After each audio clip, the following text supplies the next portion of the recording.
மாண்புமிகு பேரவைத் தலைவர் அவர்களே, தொகுதி மறுவரையறை டீலிமிட்டேஷன் அப்படிங்கிற பேரில் எக்காரணம் கொண்டும் நம்முடைய தமிழ்நாடு பாதிக்கப்படக்கூடாது என்பதுதான் எங்களுடைய உறுதியான நிலைப்பாடு. அது மட்டும் இல்லை, தற்போதைய மக்கள் தொகை கணக்கெடுப்பு அடிப்படையில் புதுசாக டீலிமிட்டேஷன் கொண்டு வந்தால் அது எவ்வளவு பெரிய ஆபத்தாக அமையும் அப்படிங்கிறத இந்தியாவுக்கே முதலாக சொன்ன இயக்கம் எங்களுடைய திராவிட முன்னேற்ற கழகம், எங்களுடைய தலைவர் அவர்கள்தான். இந்த விஷயத்தில் எங்களுடைய கழக அரசு எடுத்த பல்வேறு நடவடிக்கைகளை இங்கே பேசிய அமைச்சர் பெருமக்கள் உட்பட பல்வேறும் இங்கே பதிய வச்சிருக்கிறாங்க. இருந்தாலும் நான் சில நடவடிக்கைகளை இங்கே பதிய வைக்க விரும்புகின்றேன். டீலிமிட்டேஷன் சொல்லி தமிழ்நாட்டுடைய எம்பிக்கள் சீட் எண்ணிக்கையை குறைக்க அனுமதிக்க மாட்டோம். தமிழ்நாட்டுக்கு தற்போதுள்ள ரெப்ரசன்டேஷன் விதிகாச்சாரம் குறையக்கூடாதுன்னு இதே சட்டமன்றத்தில் 2024 ஆண்டு பிப்ரவரி மாதம் அன்றே தீர்மானத்தை நிறைவேற்றியவர் எங்களுடைய கழக தலைவர் அவர்கள், அப்போதைய முதலமைச்சர் அவர்கள். பிறகு சென்ற ஆண்டு பிப்ரவரி 2ஆம் தேதி இது தொடர்பாக ஒரு அமைச்சரவை கூட்டத்தையும் கூட்டி எங்களுடைய முதலமைச்சர், எங்களுடைய தலைவர் அவர்கள் அப்பொழுது நடத்தினார்கள்.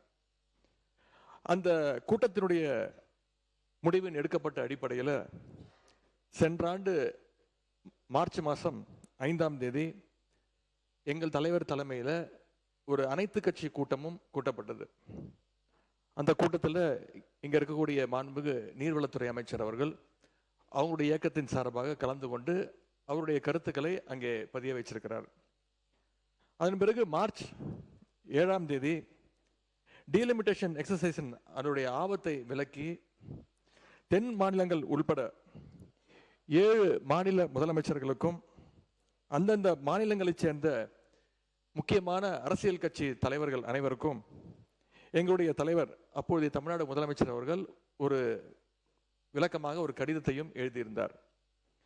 பின்பு மார்ச் 22ஆம் தேதி ஃபேர் டீலிமிட்டேஷன் என்ற தலைப்பில் 5 மாநில முதலமைச்சர்கள் மற்றும் இந்தியாவுடைய மிக முக்கியமான 10க்கும் அதிகமான கட்சிகளை சேர்ந்த முக்கிய தலைவர்களை கொண்டு ஒரு ஜாயிண்ட் ஆக்ஷன் கமிட்டி கூட்டத்தை எங்களுடைய தலைவர் அவர்கள் சென்னையிலே நடத்தினார்கள்.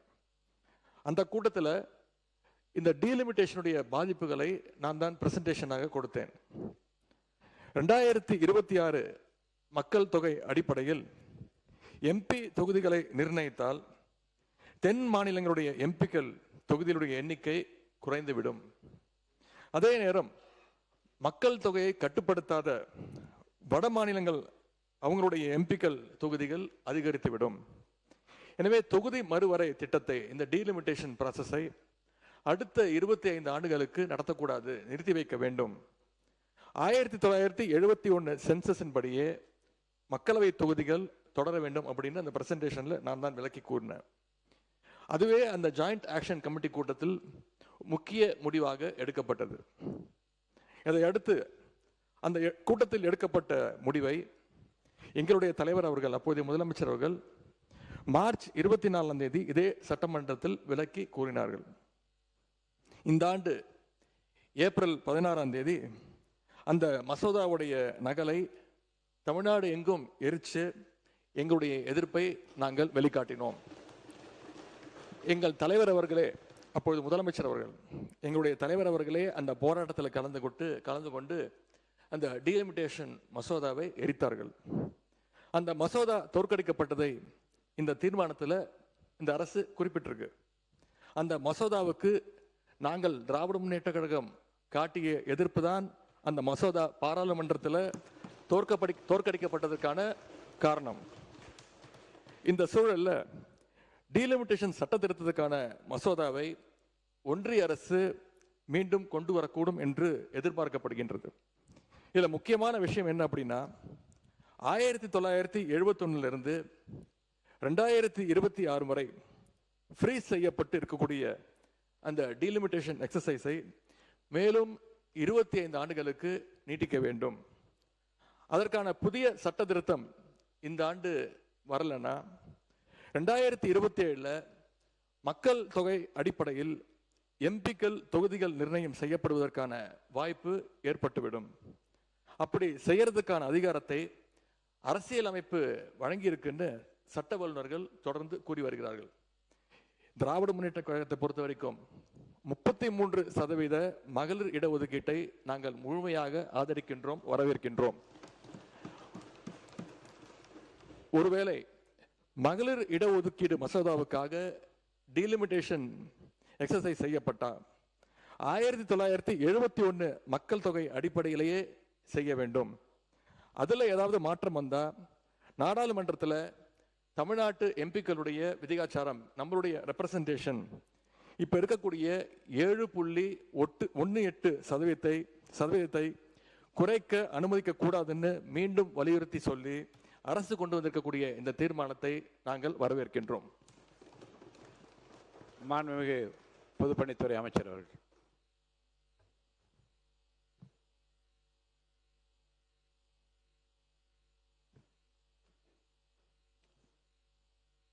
பேரவைத் தலைவர் அவர்களே,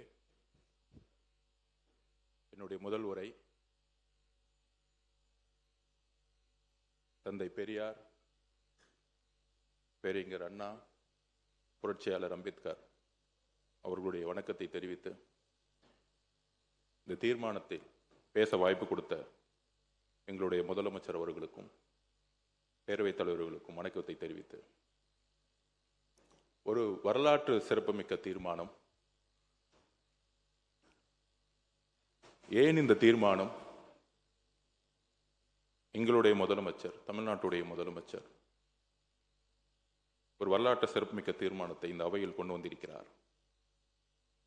இந்த தீர்மானத்தின் அடிப்படை மாநிலங்கள் இல்லாத ஒன்றிய அரசு இல்லை.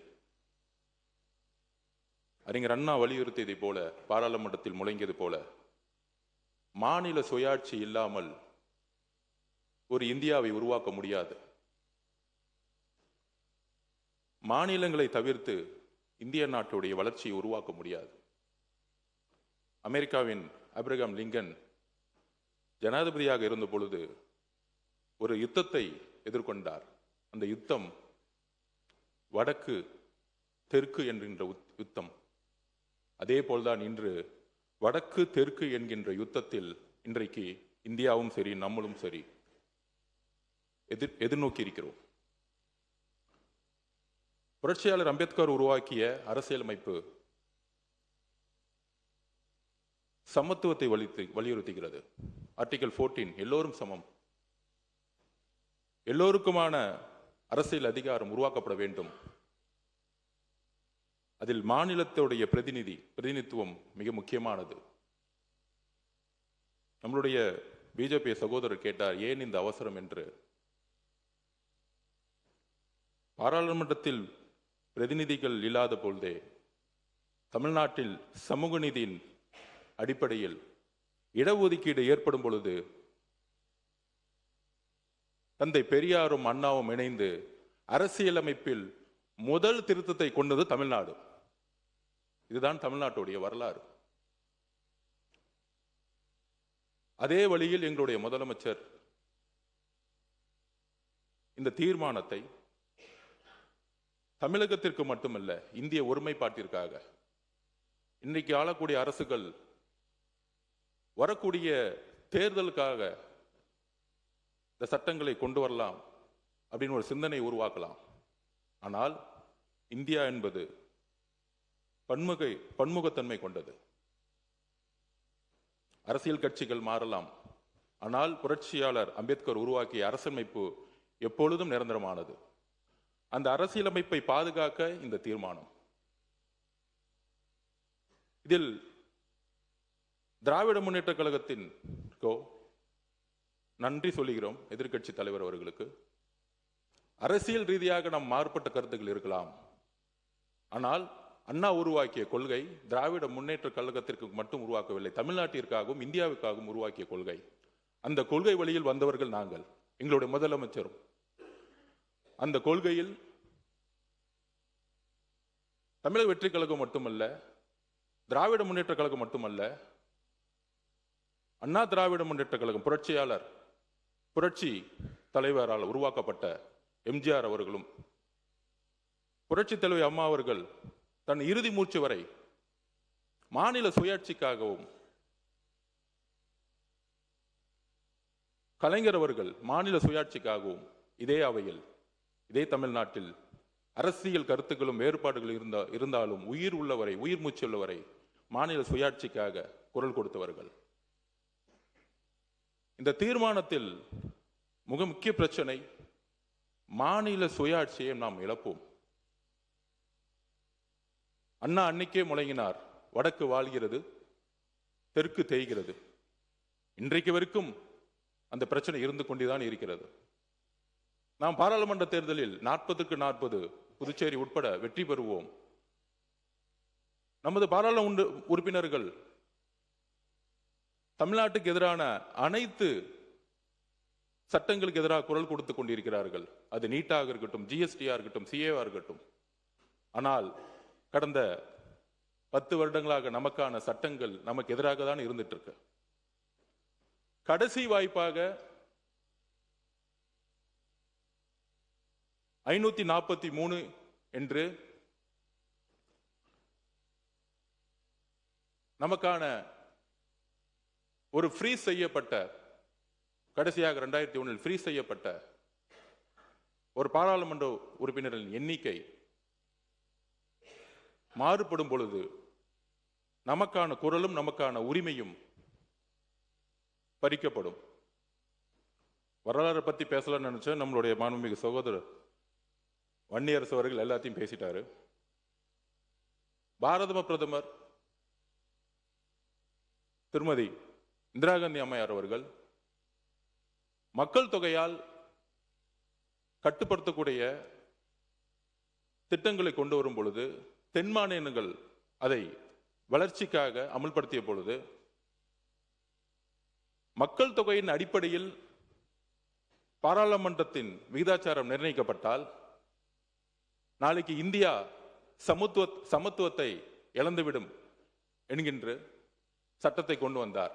அதன் வழியில் திரு வாஜ்பாய் அவர்கள் 2001 மக்கள் தொகை கணக்கெடுப்பின்படி அப்பொழுதும் சட்டத்தை நிறைவேற்றி 25 வருடங்களுக்கு 543 என்கின்ற பாராளுமன்ற உறுப்பினர்களுடைய விகிதாச்சாரத்தையும், தமிழ்நாட்டில் 39 என்கின்ற விகிதாச்சாரத்தையும் உறுதிப்படுத்தினார்கள். ஆனால் இன்றைக்கு அரசியல் கருத்துக்கள் நமக்குள் இருந்தாலும், எனக்கு முன்பு பேசிய சட்டமன்ற உறுப்பினர்களுடைய உரையிலிருந்து என்னுடைய விளக்கத்தை நான் தொடர்கிறேன். எனக்கு முன்பு பேசிய சட்டமன்ற உறுப்பினர்கள் வரலாற்றை முன்னாடியே சொல்லிட்டாங்க. அதில் முதலில் பிஜேபியோடைய எம்எல்ஏ அவர்கள், சகோதரர், ஏன் இந்த அவசரம், உள்ளாட்சி நிர்வாகத்தில் சட்டமன்றத்தில் நிர்வாக ரீதியாக மாற்றப்படும் பொழுது ஏன் பாராளுமன்றத்தில் மாற்றப்பட வேண்டும் என்று கேட்டார். அமெரிக்கா இந்த உலகத்தில் ஜனநாயகத்தில் 2 ஜனநாயகம் மிகப்பெரியது என்று வரலாற்று ஆசிரியர்கள் சொல்வார்கள். ஒன்று அமெரிக்க ஜனநாயகம், மற்றொன்று இந்திய ஜனநாயகம். அமெரிக்க ஜனநாயகத்தை கட்டிக்காத்த திரு ஆப்ரஹாம் லிங்கன் ஆகட்டும்,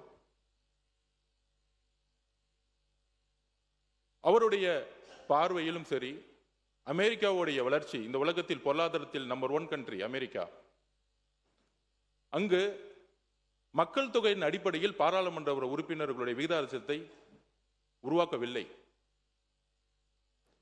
20 கோடியிலிருந்து 50 கோடி 60 கோடி ஆனாலும் இன்னைக்கு வரைக்கும் அதே பாராளுமன்ற உறுப்பினர்கள் தான் இருக்கிறாங்க.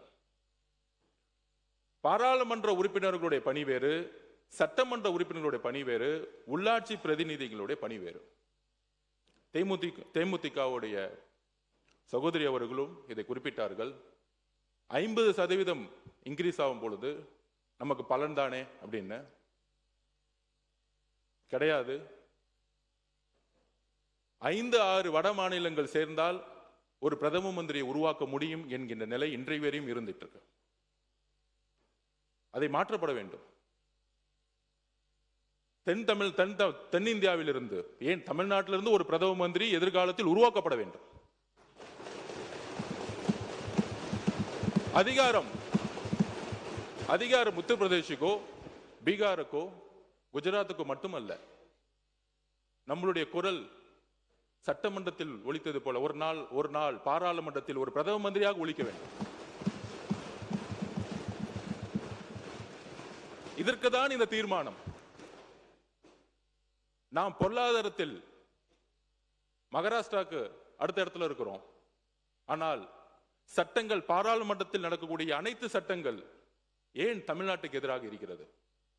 ஏன்னா நம்மளுடைய குரல், நம்மளுடைய அதிகாரம் மக்கள் தொகையின் அடிப்படையில் இன்றைக்கு வரைக்கும் செயல்பட்டு இருக்கு. இதுதான் மிகப்பெரிய பிரச்சனை. அப்ப அம்பேத்கர் உருவாக்கிய அரசியலமைப்பு இன்றைக்கு வரைக்கும் கேள்விக்கு உள்ளாக்கப்பட்டிருக்கு. அப்ப இன்றைக்கு 3 வழி இருக்கு. முதலில் மக்கள் தொகையின் அடிப்படையில் பாராளுமன்ற உறுப்பினர்களை உயர்த்த நினைத்தார்கள். பாரத பிரதம மந்திரியாக இருந்த அம்மையார் இந்திரா காந்தி அம்மையார் அதை தடுத்து நிப்பாட்டினாங்க. அதுக்கப்புறம் பிஜேபி அவர் சகோதரர்கள் சொல்லுகிறேன், உங்களுடைய பிரதமர் வாஜ்பாய் அவர்களும் தடுத்து நிப்பாட்டினார். அந்த ஜனநாயகத்தை நாங்கள் மதிக்கிறோம். இங்கு காங்கிரஸ் பிஜேபி என்பது அல்ல. இன்றைய தீர்மானம் காங்கிரஸ் பிஜேபி என்பது அல்ல. இந்த தீர்மானம் மாநில சுயாட்சியும் இந்திய ஒருமைப்பாட்டையும் நிலைநிறுத்துவதற்கு. நாளைக்கு காங்கிரஸ் பிரதம மந்திரி ஆகலாம், பிஜேபி பிரதம மந்திரி ஆகலாம். பிஜேபி இருக்கக்கூடிய சட்டமன்ற உறுப்பினர் அவர்களுக்கு உங்களுடைய வழியிலிருந்தே சொல்லுகிறேன், நீங்கள் எந்திரித்து குரல் கொடுக்கிறீர்கள். 234 பேர் அவையில் இருக்கக்கூடிய ஒருவர் நீங்கள் குரல் கொடுக்கிறீர்கள். உங்களுடைய குரல் எங்கேயும் கேட்கவில்லை. உங்களுடைய வழி அது. இதே வழி நாளை தமிழ்நாட்டில் ஏற்படக்கூடாது. பாராளுமன்றத்தில் தமிழ்நாட்டுக்கு ஏற்படக்கூடாது, தென்னிந்திய மாநிலத்துக்கு ஏற்படக்கூடாது. நீங்கள் பிஜேபி இருந்தாலும் ஒரு தமிழராக உணருங்கள்.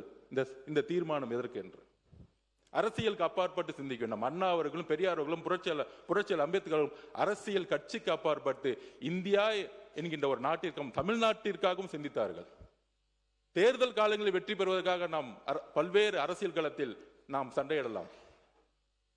ஆனால் இந்த தீர்மானம் நீட்டை விட முக்கியமான ஒரு தீர்மானம். ஏனால் அந்த நீட்டை கொண்டு வரப்படுவதே பாராளுமன்றத்தில் அதிகப்படியான பெரும்பான்மை இருப்பதனால். யோசிச்சு பாருங்கள், நமக்கு 100 MP இருந்தா நீட் கொண்டு வரப்பட முடியுமா? ஜிஎஸ்டி கொண்டு வர முடியுமா? கொண்டு வர முடியாது. அப்ப தேமுதிகவுடைய சகோதரி சட்டமன்ற உறுப்பினர் ஆகட்டும், பிஜேபி இருக்கக்கூடிய சகோதரர் ஆகட்டும், பிஎம்கேயோட சகோதரர் ஆகட்டும், பாராளுமன்ற உறுப்பினர்களுடைய பணி சட்டத்தை இயற்றுவது. பாராளுமன்ற உறுப்பினர்களுடைய பணி உள்ளாட்சித்துறையுடைய பிரதிநிதிக்கான பணி கிடையாது. சட்டமன்ற உறுப்பினருக்கான பணி கிடையாது. 20 லட்சம் 30 லட்சம் 50 லட்சம் ஆனாலும் அமெரிக்காவில் பாராளுமன்ற உறுப்பினர்கள் எண்ணிக்கையை மாற்றுவதில்லை. இந்தியாவில் உலகத்திலேயே அதிகமான பொருளாதார வலிமையை உருவாக்கியது அமெரிக்கா. ஜனநாயகத்தை உருவாக்கிய அமெரிக்கா.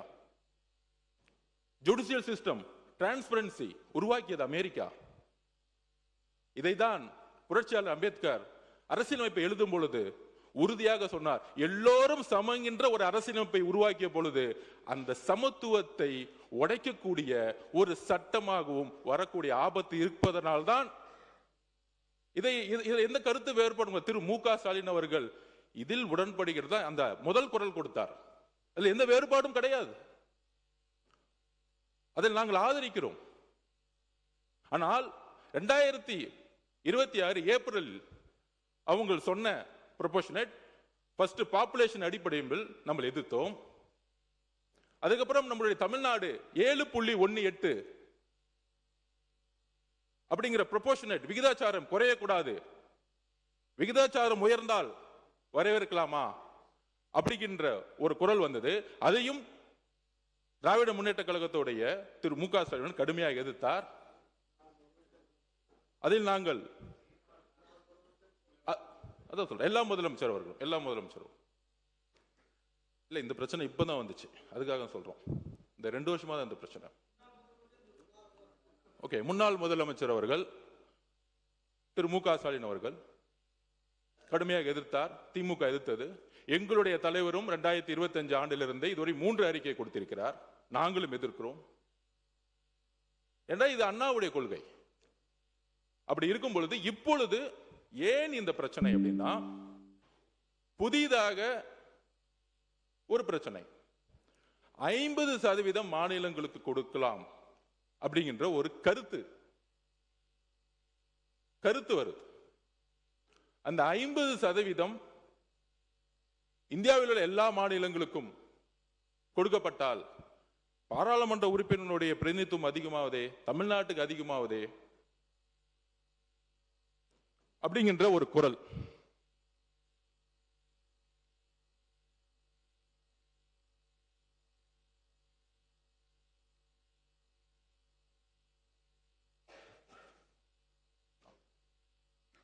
பொதுவாக இந்த குரல் நியாயமற்றது. ராஜஸ்தான், மத்திய பிரதேஷ், உத்தரப்பிரதேசம், பீகார்,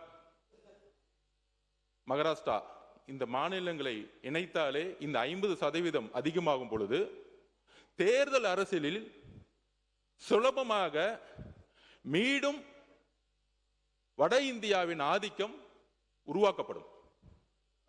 உருவாகும். 50% உயர்த்தினாலும் உருவாகும். அதனால் இன்றைக்கு ஃபேர் டீலிமிட்டேஷன் ஃப்ரீஸ் டீலிமிட்டேஷன் முக்கியம். ஃப்ரீஸ் டீலிமிட்டேஷன் பாரத பிரதமர் இந்திரா காந்தி அம்மையார் அவர்கள் உத்தரவாதம் கொடுத்து சட்டத்தை இயற்றியது போல பிஜேபியோடைய பாரத பிரதமர் வாஜ்பாய் அவர்கள் சட்டத்தை இயற்றி மாநில சுயாட்சிக்கும் இந்திய ஒருமைப்பாட்டிற்கும் பாதுகாப்பு கொடுத்தது போல எங்களுடைய முதல்வர் ஏற்படுத்திய தீர்மானம் இந்திய ஒருமைப்பாட்டையும் தென் மாநிலத்துடைய பாதுகாப்பிற்கும் இதே 543 தொடர வேண்டும். இதுதான்.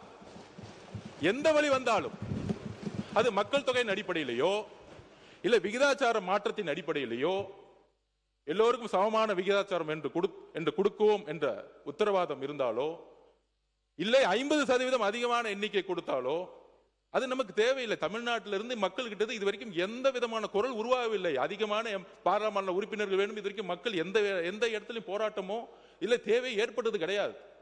நிர்வாக வசதி தேவையற்றது. ஒரு பாராளுமன்ற உறுப்பினர் சட்டத்தை இயற்றக்கூடியவர், அவ்வளவுதான். சட்டத்தை இயற்றக்கூடிய இடத்துல அவருடைய பதிவை செய்யக்கூடிய இடத்துல இருக்கிறார் பாராளுமன்றத்தில். அதனால நிர்வாக வசதிக்காக நமக்கான பிரதிநிதித்துவம் கிடைக்கும் அப்படின்னு சொல்லக்கூடிய ஒரு தவறான வட இந்திய ஆதிக்கத்தில் நாம் வீழ்ந்து விடக்கூடாது என்பதற்காகவே இந்த தீர்மானம்.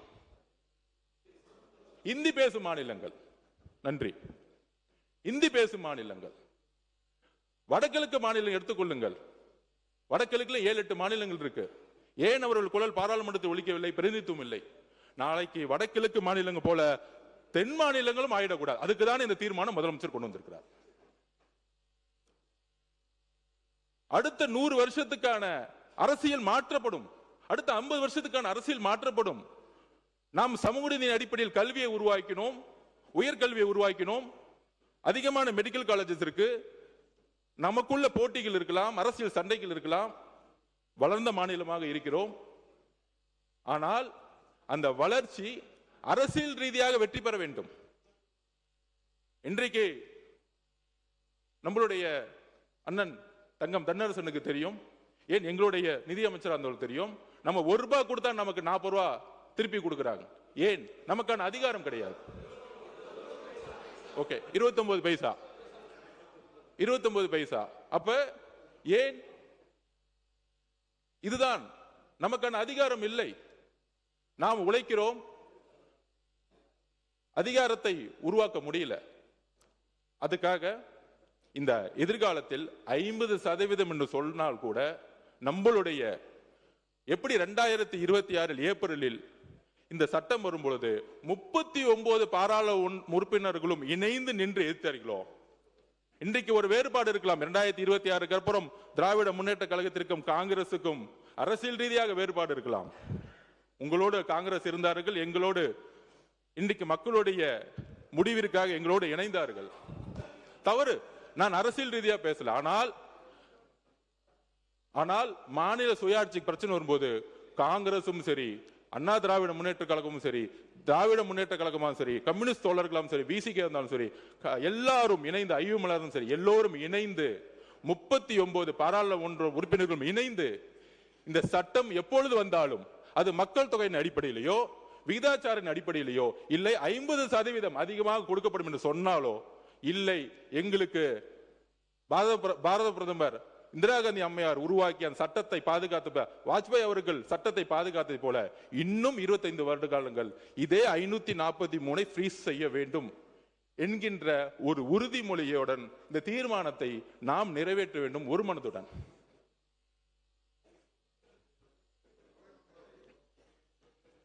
முன்னவர் முடிக்கலையா?